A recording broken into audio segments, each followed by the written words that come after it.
दैनिक जागरण के संपादकीय लेख से चाबहार बंदरगाह पर आधारित यह डिक्टेशन 80 शब्द प्रति मिनट की गति से रिकॉर्ड की जा रही है। इस डिक्टेशन के अंत में इस डिक्टेशन की आउटलाइन भी लिखी हुई है। प्रशिक्षार्थी उन आउटलाइन का भी लाभ ले सकते हैं। 10 सेकंड के बाद डिक्टेशन प्रारंभ होगी। रेडी?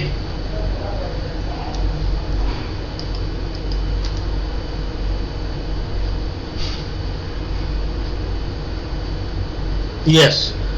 उपाध्यक्ष महोदय, चुनावी सरगर्मी के बीच केंद्र सरकार ने विकास प्रतिबद्धताओं को प्राथमिकता देते हुए गत दिनों चाबहार बंदरगाह के प्रबंधन एवं परिचालन के लिए समझौता किया।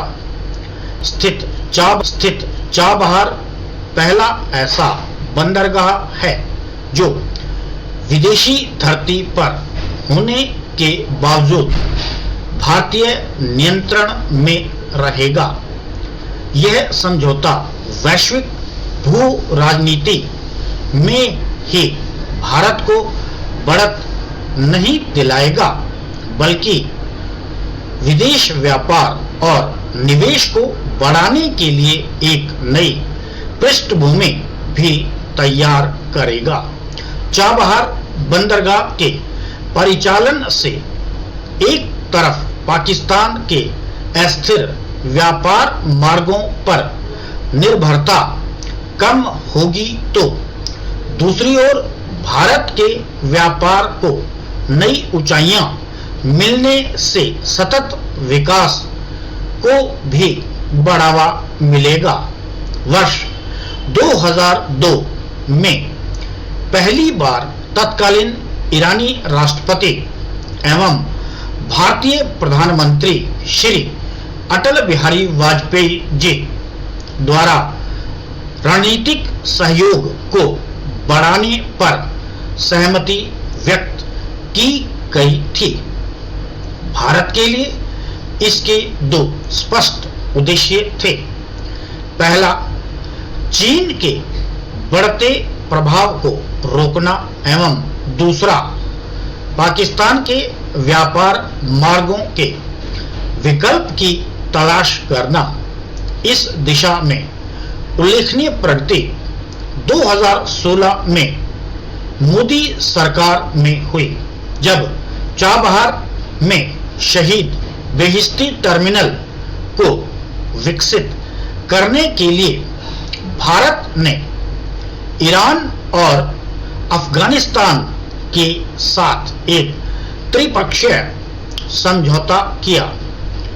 चाबहार बंदरगाह विकसित करने में भारत के निवेश की महत्वपूर्ण भूमिका रही है, जिसके कारण 2019 में भारत को चाबहार बंदरगाह के प्रयोग का अधिकार मिल गया, जिसका भारत को प्रत्येक वर्ष नवीनीकरण कराना होता था।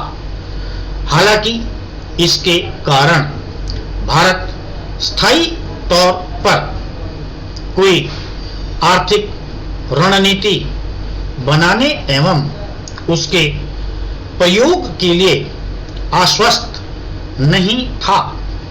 यह प्रधानमंत्री श्री मोदी की कूटनीति सफलता ही है कि अब इस समझौते का नवीनीकरण प्रत्येक 10 साल बाद होगा।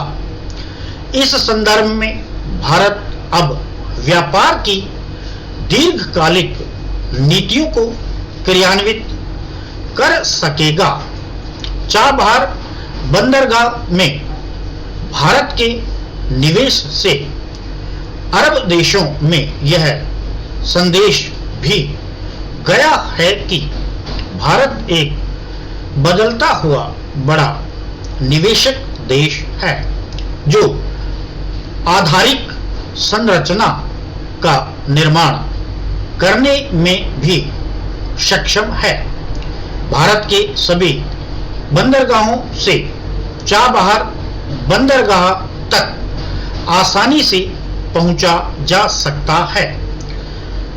इससे आगे सड़क एवं रेलवे ट्रैक द्वारा कैस्पियन सागर से होते हुए रूस और उससे आगे यूरोपीय देशों तक पहुंचने का विकल्प मिलता है। इस बंदरगाह के माध्यम से ईरान के प्रमुख शहर तेहरान से गुजरने वाले अंतर्राष्ट्रीय उत्तर दक्षिण परिवहन गलियारे से भी आसानी से जुड़ सकते हैं। स्टॉप। यह डिक्टेशन चाबहार बंदरगाह पर आधारित है। 80 शब्द प्रति मिनट की गति से बोली गई है। इसकी आउटलाइन, इनका भी प्रशिक्षार्थी लाभ ले सकते हैं। उपाध्यक्ष महोदय, सरगर्मी केंद्र सरकार प्रतिबद्धताओं चाबहार बंदरगाह परिचालन,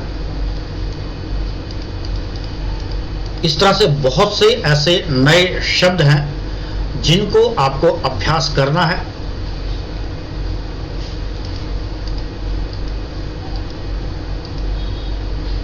आप इन शब्द चिन्हों का डिक्टेशन के माध्यम से भी अभ्यास कर सकते हैं, अलग से लिख के भी अभ्यास कर सकते हैं। जितना अधिक आप अभ्यास करेंगे आपको ये शब्द चिन्ह याद रहेंगे।